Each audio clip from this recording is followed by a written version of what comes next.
এখন আমি 7 তলা থেকে 8 তলায় একটি পাইপ রিপেয়ারিং করিব।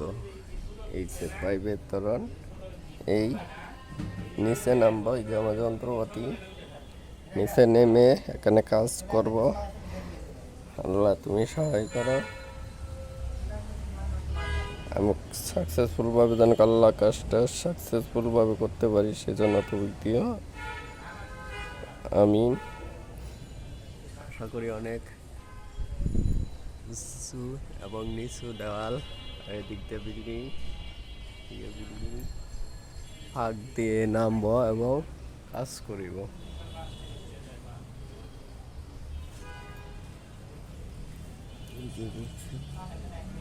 নামবো এখানে, আশা করি সকলেই দোয়া করিবেন আমার কাজকে সাকসেসফুল করার জন্য তৌফিক দিবেন।